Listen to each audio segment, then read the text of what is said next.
नमस्कार, स्वागत है आपका इंडिया न्यूज 28 में। आइए बात करते हैं बिहार की कुछ खास खबरों।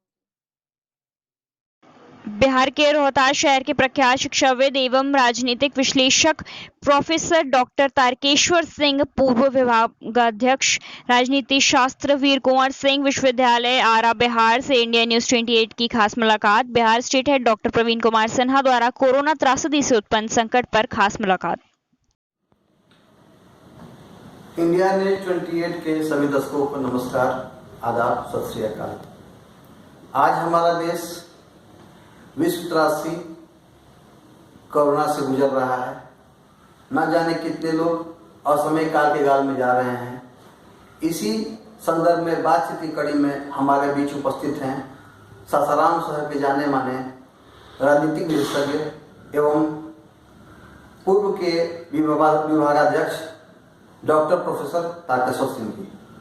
पहले तो हम डॉक्टर प्रोफेसर तारकेश्वर सिंह का स्वागत करते हैं अपने स्टूडियो में और आभार व्यक्त करते हैं कि जिन्होंने अपने बहुमूल्य समय को हमारे इस स्टूडियो में दिया। प्रोफेसर साहब, अभी की स्थिति में हम लोग ये जानना चाहते हैं कि जो कोरोना के संदर्भ में नीतियां चल रही हैं, जो नीति विश्व स्तरीय हो या देश स्तरीय हो, उस विषय में आपका क्या विचार है? देखिए, यह एक वैश्विक महामारी है जो चाइना से प्रारंभ हुई और पूरे विश्व को अपने आगोश में ले ली है। इससे पूरा विश्व जो है आक्रांत हो गया है, जिसमें सबसे ज्यादा अमेरिका में संक्रमित लोगों की संख्या सबसे ज्यादा अमेरिका में है। करीब 2 लाख के करीब लोग वहां संक्रमित हो गए हैं। लगभग 45,000 से ऊपर लोगों की मृत्यु हो गई है। यूरोपियन कंट्री में भी ये चारों तरफ छा गया है, चाहे वो जर्मनी हो, इटली हो, स्पेन हो, फ्रांस हो, विश्व के सभी राष्ट्र इससे परेशान हैं। ईरान हो, और इससे हम भी अछूता नहीं रहे हैं। इसके प्रभाव में भारत भी आ गया है। लेकिन हमारे प्रधानमंत्री इससे बचाव का जो तरीका है सबसे पहले एडॉप्ट कर लिए, और जो हमारे यहाँ लॉकडाउन की घोषणा हुई, यह सबसे प्रभावी रहा। नहीं तो हमारे देश की आबादी जो है 125 करोड़ के करीब है, और इतनी बड़ी आबादी वाले देश में हमारे यहां संक्रमितों की संख्या बहुत कम है। लगभग 29,000 के करीब हमारे यहां संक्रमित हैं, और मरने वालों की संख्या 1,500 के करीब पहुंची है। इससे ज्यादा नहीं हुआ है, और लगभग 7,000 के करीब लोग ठीक हो गए हैं। तो लोग लॉकडाउन का ही फायदा हमको मिला। इसके बाद इसमें हमारे जो डॉक्टर्स हैं, नर्सेज हैं, स्वास्थ्यकर्मी हैं, इनका भी एक बहुत बड़ा योगदान रहा है, क्योंकि ये अपने जान की परवाह किए बिना जो संक्रमित लोग हैं उनकी सेवा में लगे हुए हैं। हमारे पुलिस विभाग के लोग हैं, ये इनके सुरक्षा में लगे हुए हैं, और लॉकडाउन को सफल बनाने के लिए हर जगह मुस्तैद है।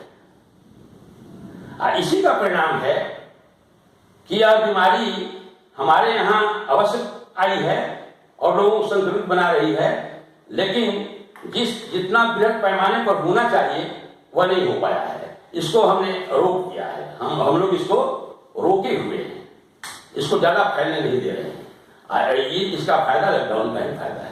तो प्रोफेसर साहब, क्या ये मान लिया जाए कि ये हमारे यशस्वी प्रधानमंत्री श्री नरेंद्र मोदी जी का एक बहुत ही बड़ा नेतृत्व क्षमता है और एक बहुत बड़ा इनिशिएटिव है, जिससे कि हम देशवासी इतने हद तक सुरक्षित है? हाँ, इसमें कोई शक नहीं, क्योंकि प्रधानमंत्री बहुत पहले ऐसा स्टेप, लॉकडाउन का स्टेप ले लिए, जिसके चलते हम महामारी बहुत ज्यादा विस्तृत रूप में नहीं फैल पाई। इसको हम रोकने में बहुत ज्यादा सफल हो पाए हैं, और यह उनके योग्य नेतृत्व का ही परिणाम है। इनके योग्य नेतृत्व का ही परिणाम है। तो सर, आए दिन समाज में सुनने को आ रहा है कि प्रशासन द्वारा लोगों पर डंडे बरसाए जा रहे हैं, प्रशासन लोगों को परेशान कर रही है, आपको क्या लगता है? नहीं, ऐसी बात नहीं है कि प्रशासन लोगों को परेशान कर रही है। प्रशासन लोगों के जीवन की रक्षा के लिए हर संभव प्रयास कर रहा है। अगर जो लोग कुछ मन चले रोडों पर, रोड लॉकडाउन के बाद भी रोड पर निकल आते हैं और चारों तरफ घूमने लगते हैं, तो उनके साथ तो थोड़ी सख्ती बरतनी पड़ेगी, क्योंकि अगर नहीं सख्ती बरती गई तो यह ऐसी बीमारी है कि छुआछूत से फैलती है। यह मैन टू मैन है, आदमी से आदमी में है। तो इसको रोकने के लिए, इसको प्रभावित ढंग से समाप्त करने के लिए हमको इन लोगों पर नियंत्रण रखना पड़ेगा कि जो बेवजह रोडों पर निकल जाते हैं या जो रेडियो एरिया जोन घोषित किया गया है उससे बाहर निकल जाते हैं, तो ये इस संक्रमण को और फैलाने के लिए निकल जाते हैं। इसलिए इनके साथ सख्ती करना बड़ी जरूरी है।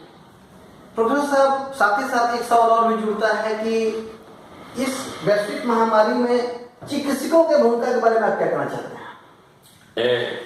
पहले भी हम लोग कहते थे और आज तो ये प्रमाणित हो गया है कि इस धरती पर अगर भगवान के बाद कोई दूसरा भगवान है तो वो हमारे डॉक्टर्स हैं, हमारे नर्सेज हैं, क्योंकि इनका भी परिवार है, इनको भी अपने जान की चिंता है, अपने परिवार की चिंता है इस समाज। लेकिन इन सारे चीजों को अपने परिवार की चिंता रहते हुए, अपने समाज की चिंता रहते हुए जिस दक्षिण से संतों की सेवा में लगे हुए हैं, इनको अपने प्राणों की चिंता नहीं है, इनको प्राण बचाने की चिंता है कि कैसे हम लोगों की सेवा करके इनके जान की रक्षा कर सकें और अपने देश में इसको फैलने से रोक सकें। इसलिए हम ही नहीं, ये पूरा देश इनके प्रति आभारी है।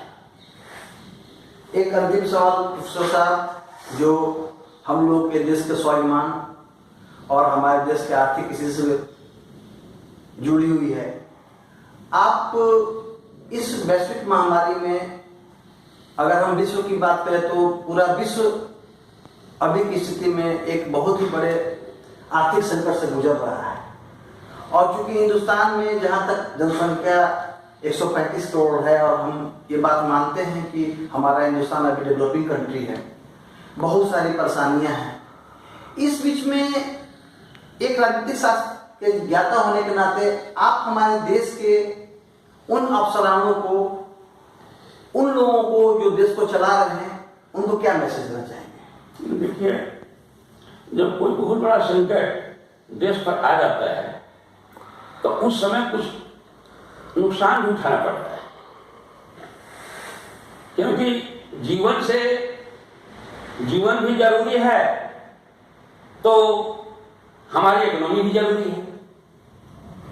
जैसे प्रधानमंत्री ने कहा कि जान भी और जहान भी, तो दोनों की आवश्यकता है, और इसको रोकने में कहीं न कहीं जरूर हमारी इकोनॉमी कुछ पिछड़ रही है। लेकिन जब लोग जीवित रहेंगे तभी फिर हमारी इकोनॉमी आगे बढ़ेगी।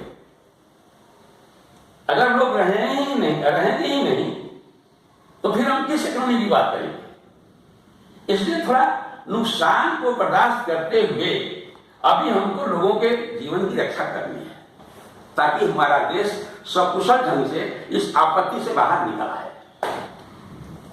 प्रोफेसर सिंह, आप हमारे स्टूडियो में आए और आपने अपना कीमती वक्त दिया, इसके लिए हमारा परिवार, हमारा मीडिया परिवार आपका हार्दिक शुक्रगुजार है। इसके लिए मैं आपके इस मीडिया को धन्यवाद व्यक्त करता हूँ। धन्यवाद। मित्रों, तो ये थे हमारे शहर के जाने माने बुद्धिजीवी और ये जो हमारे राज्य शासन के इतने बड़े विद्वान जिन्होंने हमें कोरोना त्रासदी को लेकर इस तरह की बातें बतलाई जो हम समझते हैं कि हम लोगों के लिए बहुत ही प्रेरणादायक है। कैमरा पर्सन बघेल जी के साथ मैं doctor Praveen, bureau chief, India news 28, Sasaram Rohtas. Thank you.